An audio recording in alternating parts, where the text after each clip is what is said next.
That's the one. Hello, everyone. This is the best podcast we got. I'm Justin. And I'm Steven.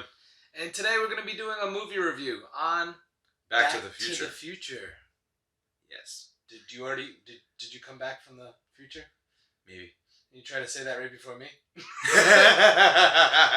Race to do it. But, yeah, actually, that was the first time me watching it. Yeah. I never watched it. And this has been my, 80th time watching this. Yeah, no, I'm like a big movie buff, and I've never gotten around to watching Back to the Future, and I gotta say, I loved it. Yeah. Thought it was awesome. It's deserving of all the praise and reputation that it's got. It's interesting to see how it influenced a lot of other movies and TV shows and stuff. Yeah, movies and I got all the references. I mean, I understood a little bit from what I've seen in the past, but watching it, it's very well made film. Yeah. Shot good. Robert Zemeckis directed it. He directed a couple of good movies that I like. So let's start with the plot. Spoiler. Yes. Spoiler alert. Before we get started, make sure you crush the like button and subscribe. That way you can get more of this great content. But, spoiler alert, because there will be lots of those. If you haven't seen Back to the Future, make sure you watch it, because it's a great movie. Awesome movie. It's fine. You've had 35 years to watch it. Yeah. You had a lot of time to watch it. So we're going to get into it right now. Back to the Future. So, the story is about, basically, a mad scientist makes a device to travel in time, and he wants to see the future. And he basically makes a time machine out of a DeLorean. Which is awesome. Yeah. DeLorean's super cool. Obviously with the sweet doors, which influenced maybe Elon Musk to make the... yeah, I know, right? The Model X X futuristic, even in the 80s, Yeah. I love speaking of the plot, though, normally time travel, films, it's not they don't do it great. I mean, we did Donnie Darko, and that's also a time travel film, bring it back. But, this, I think it went good. I think it's cut and dry. It's suspenseful because at the ending is kind of brings it all together, and they kind of have a bunch of foreshadowing in the first 10 minutes. Oh yeah, it's rapid fire foreshadowing too, because we need to get to the DeLorean. It's fast. Yeah, when the parents are talking about how they met and he gets the first feel. Yeah. So obviously in the show, he originally the doctor is going to be going into the future, but what ends up happening is he bought plutonium from Libyans. No. The Libyans stole the plutonium. Yeah. So then he was gonna supposedly make a bomb for them, but he gave them a pinball machine full of. He gave them a bomb. Clearly not a bomb. Pinball parts. And then before he can go through with his plan to go to the future, the Libyans get pissed, obviously, for getting screwed. And then they show up and they shoot him. They light him up with an AK-47. I did not expect that. Going into cold into the film, I got a little bit, but I was like, holy shit, man, the doc is getting shot by terrorists in the first 10 minutes of the show.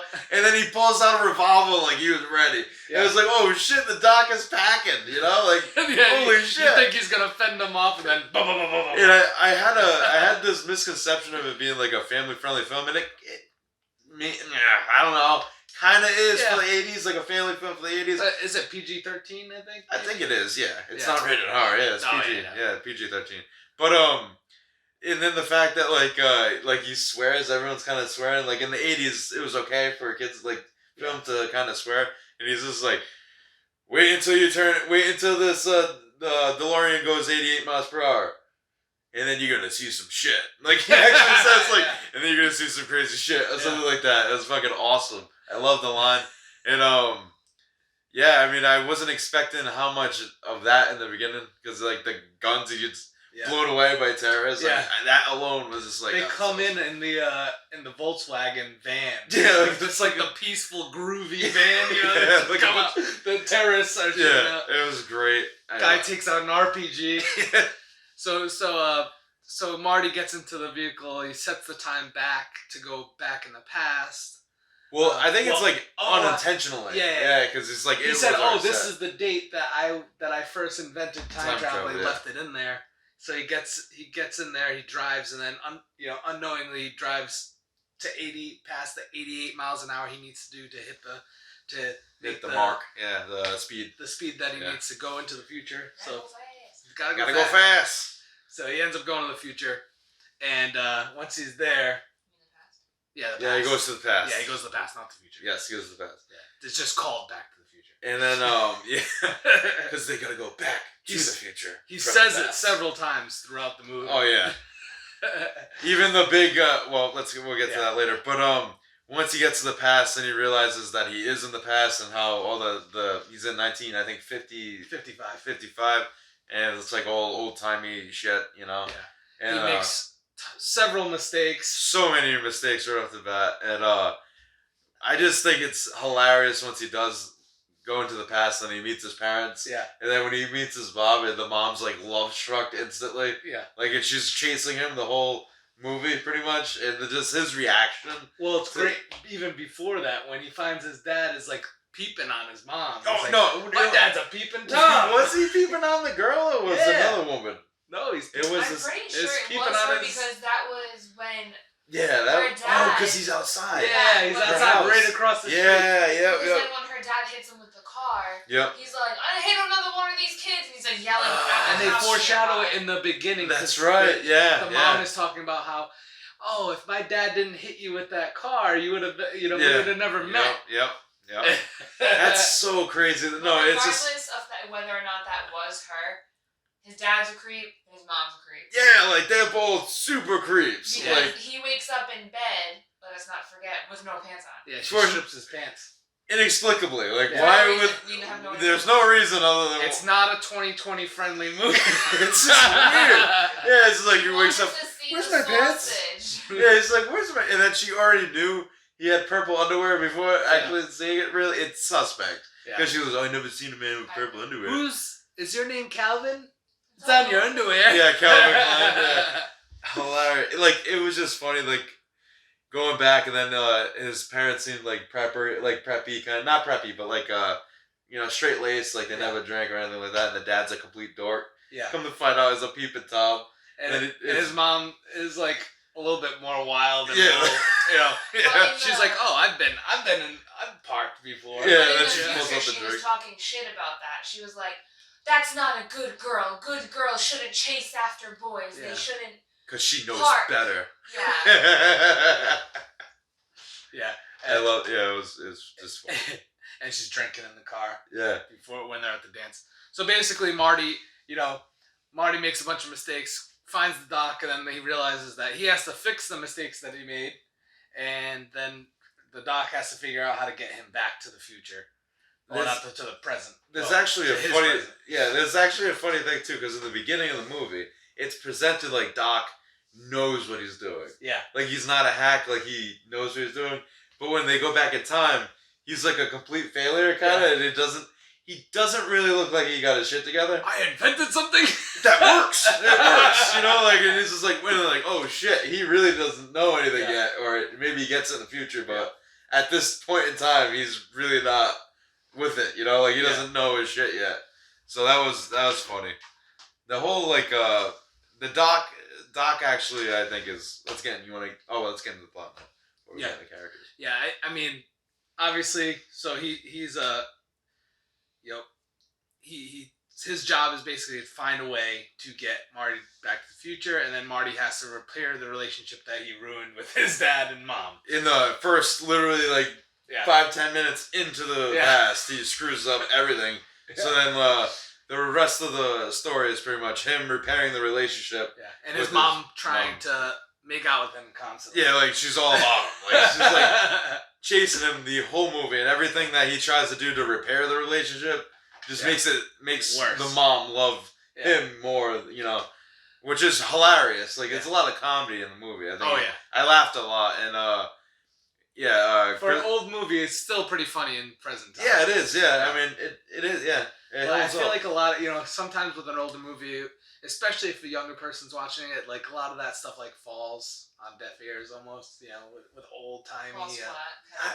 I will say this: I didn't see this film again. This is the first time seeing it, but it did feel nostalgic. Yeah, for no reason. It has all the 80s. The 80s kind of shit. The music. He's walking around also in 80s attire. Yeah. During the 50s, and everyone's like looking at him like, because he's wearing a vest. Yeah, like a bubble vest. Is that a life preserver? Yeah, everyone thinks he's like in the Navy or something. Are you in the Navy? Yeah. Coast Guard. Yeah. Oh yeah, I'm in the Coast Guard. You a coastie? You coastie? Yeah. But yeah, I mean, and then he goes to the dance or whatever. He tries to make this last ditch effort to repair the relationship. He tells him to basically his dad to come in, open up the door, and just like basically punch him. And yeah, but Marty ends up getting taken out by the Biff, the antagonist. Yeah, he's like freaking rapey McGee. I know, right? Lots of rape.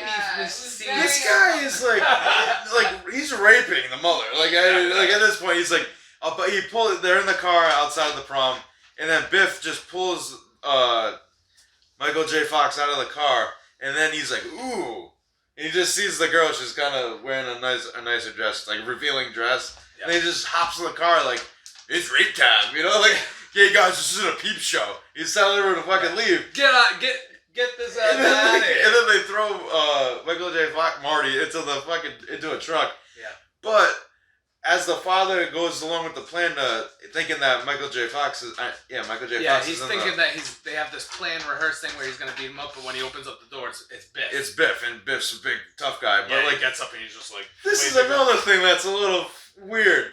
It's like when the father is walking up to the car, like the mother's dress and legs are completely all the window. I'm like, whoa, what? That's kind of fucked. That's clearly rape. Yeah. And then luckily the father goes up there.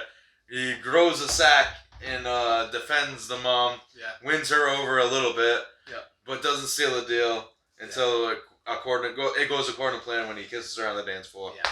Well, it wasn't gonna go according to plan, but he had to fill in.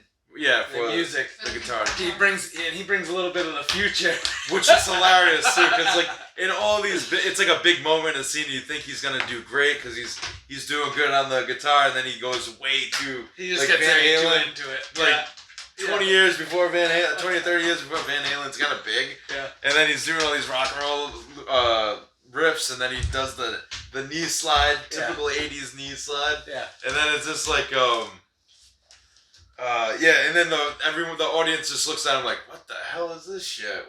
He's being a fool up there, disapprovingly. And then the crowd turns on him almost, and it's like they all look at him like he's like, your kids are eventually gonna like this. Yeah. Oh, you're not ready for this, but your kids will love it. Yeah. Yeah, and then he leaves. They have some problems, but then they end up getting him back to the present. Yeah. And and then after that, they have this very tense scene when the plan's not going according to, like, it's not working out because they have to attach like some kind of cable to the top of the clock tower, and then the cable falls off, and Doc's trying to reattach it, and it's surprisingly, it's gonna work. Yeah. Like, he's gonna succeed, but it is kind of like they stretch out the scene. To make it more make it seems as though it's almost not going. Yeah, like I could see how that would be easy to screw up, but they do it good. They do a good job. They did well. Yeah. I think it's because the movie itself goes by really fast, so you're there's still time for something to go wrong, but then you realize you've actually been watching it for like an hour and a half. Yeah, it's very quick paced. Yeah. Like it's the pacing is. I think it's like an hour and 48 minutes, so it's not like a really really long movie. It feels like 45 minutes. Yeah. Yeah. It goes by really fast. It's very very well paced. But I think that's just another testament to the plot doing everything in it. You're getting everything out of it. Yeah, a lot of bang for your buck, a lot of mileage. It does move fast, and then nothing really seems like it's taking too much time. Like the story progresses very fast and efficiently. Yeah. Except for that one scene, and when he's trying to get the repair done to the cable. That's the suspense. Well, like the most suspenseful scene. Yeah. And they nailed it. I think they did a phenomenal job. So he ends up going back to his present time where he's supposed to be in the 80s, well, into the future from where he was. Yes. It's all weird. They go. It's all weird. Back to the future. And when he's there, the doc doesn't end up dying because he gets a note that he left him, and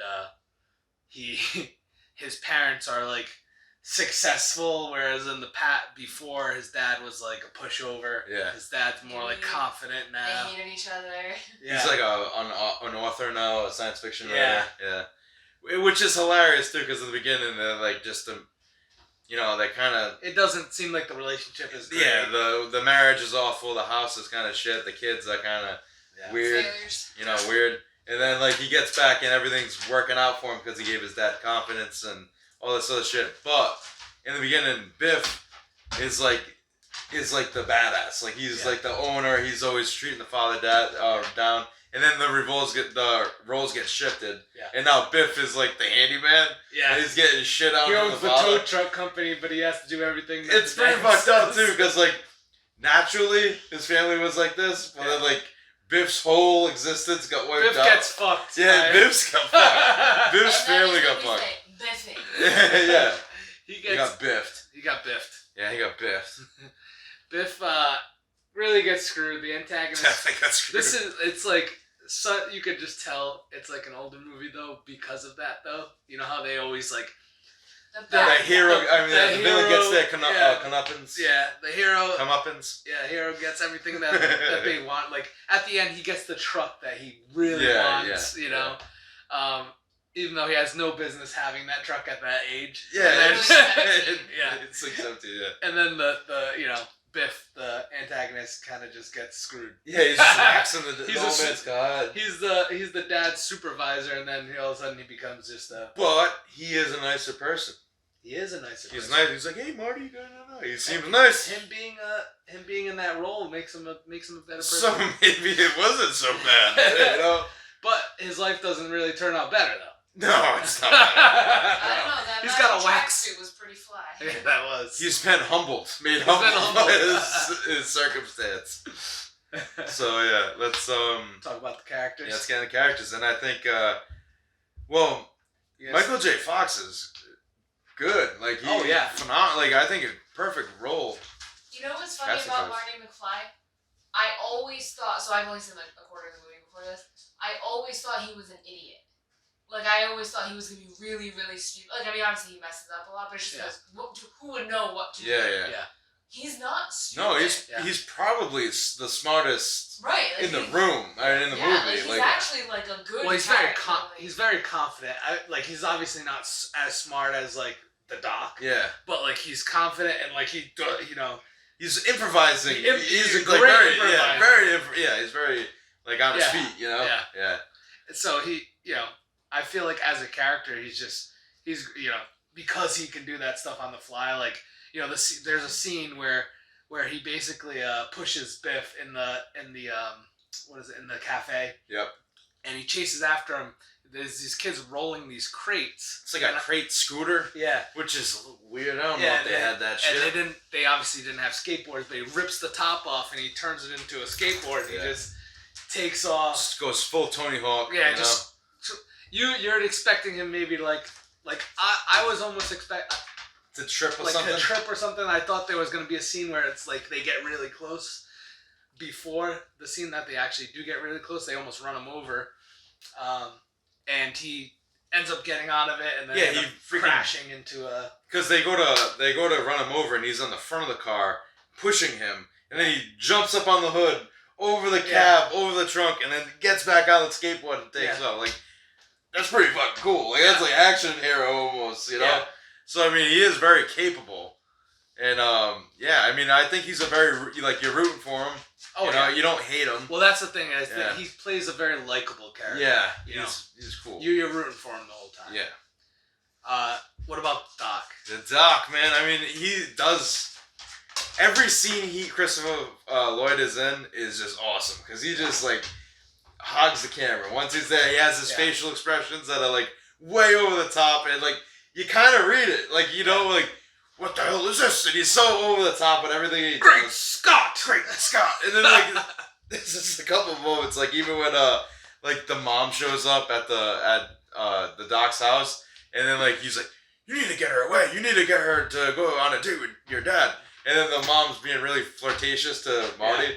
And then the doc's just like pretending to be in the background, but then he's just glaring over his shoulder, very like obvious. And then like his face is like, Marty, you're doing it wrong. You know, do something. You're doing it wrong. And then it's just, he's just so funny. And he has like every one-liner that you could.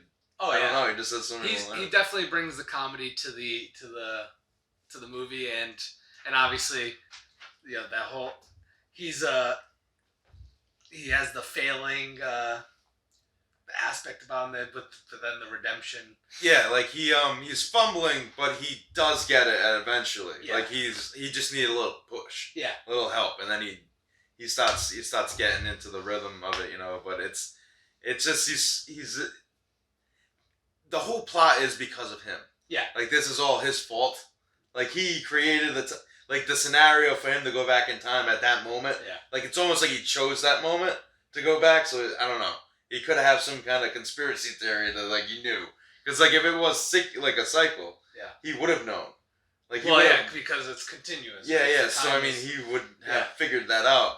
And then you have like this like extraordinary circumstances around the doctor. Where he has the time machine and he has all this other crazy shit.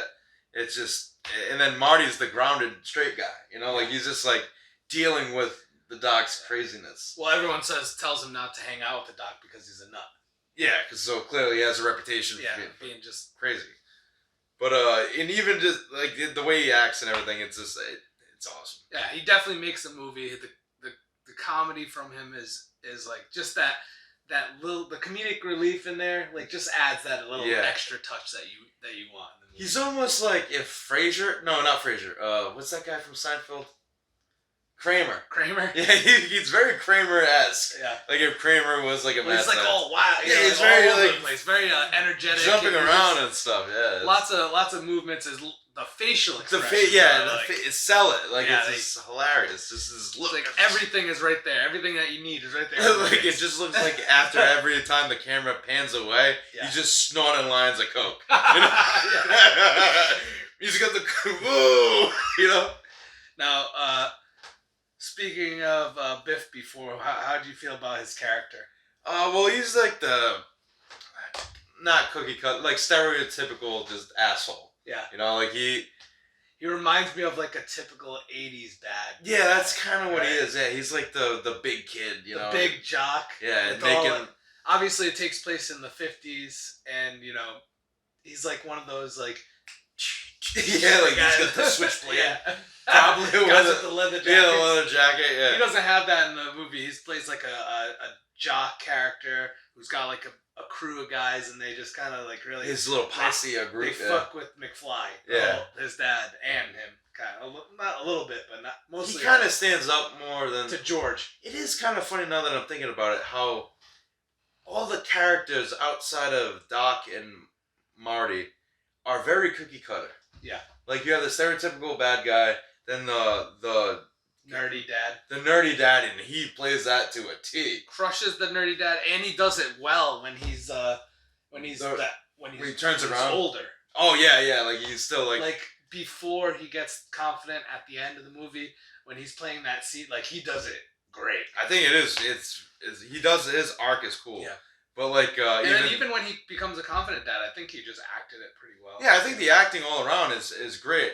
No, what I was saying is like you got the nerd, the jock, the damsel in distress, so the brain. The mother is like very like a 50s archetype of a woman, archetype of a woman. Except with the splash of she's like very forward. Yeah, she's very forward. Yeah. I mean, it's. But you know what? I thought they did a good job of, and I didn't remember this, but the character is the same. It's the same character, old and young. Yes, they did prosthetics. Yeah, so they did all the make them look old. I thought they did a pretty good job. Oh yeah, I think it's for the time. I think they did a really good job for that time. Like, and not changing the characters completely, like doing an older, younger character, which was probably better, more what they used to do. Yeah. But I think they killed it. I think there was no like weak actors. I thought that it was acted great. Yeah. Shot phenomenal. Like I said, I think except what's his name? Who's the teacher? The weird bald guy. The weird bald. Oh teacher. no, He looks dude. the exact same. Yeah. Old to new. He doesn't change it. And I don't know if they're doing that on purpose to make it like. Just he's he hasn't changed over 30 he years. makes a joke about it. Yeah. Marty was like, "Wow, he never had hair." Yeah. He makes a joke. So I think they did that on purpose to make it so that he's like, "Oh my god, like this man is just hasn't changed in 30 years." Yeah. This guy, the guy that plays the prince, is it the principal or the teacher? The bald one. You'll know if you've seen the movie. But he was like in a lot of 80s movies. Yeah. Like he was in Masters of the Universe. He was like the police detective. Yeah. And he plays the same asshole. And I think like the same asshole. bossy asshole in Yeah. both movies. And I think I'm just throwing this out there, but he might be in Monster Squad. Like big kind of weird 80s movies. He looks familiar. He looks like he's played. He's been in a lot of movies. We'll have to look that up. It was funny. He's the only one. That I noticed that like he did not change at all throughout the. So what do you think overall? Overall, I mean, obviously, I thought it was great. I'd give it like, I think I'm gonna give it a 5 out of 5. 5 out of 5. Yeah, I think it was great. It was shot good. The biggest, like I was gonna say before, the biggest thing that this movie has going for it is the pacing. Yeah. How it's such like a quick, like it keeps you going, it keeps you invested, it keeps you wanting to watch it, and I think that's the biggest thing for it. Yeah. And a great film, classic. It deserves all the hype it got. So, and that's it. So you're gonna give it a 5 out of 5. I gotta give it a 5 out of 5. Yeah. Yeah, I mean, I love this movie. I loved it when I watched it when I was younger. It's just great. The whole, like Steven said, like you get everything you need out of. It's only like an hour and 40 something minutes, so it's not a long movie, and it doesn't need all that time like maybe like a Lord of the Rings would need to give you 3 hours to get through. Well, half of that movie is them walking through the field. Lots of B-roll. He was also in Top Gun. Yeah, he was in Top Gun. He was the guy. Yeah. He's also in Love and Death, Masters of the Universe, and Dick Tracy. Dick Tracy, that was this another guy's one. in a lot of good. Yeah, like movies. he just like shows up in these Dick Tracy, Masters of the Universe. Yeah. By the way, love Masters of the Universe. It's a weird 80s movie that I love. Armed and Dangerous. Miami Vice. I don't remember Armed and Dangerous. I watched Miami Vice. I don't remember. I'm gonna see if there's anything like Tales from the Crypt. Oh, I've probably seen that. I watched every Cameo. episode of that. Yeah, I know. Some of this is just like an episode or something quick, but I'm trying to see it. Tales of the Crypt. Yeah, it's pretty much the bigger. Yeah. Alright. Yeah. But the movie, like I said, great all the way through.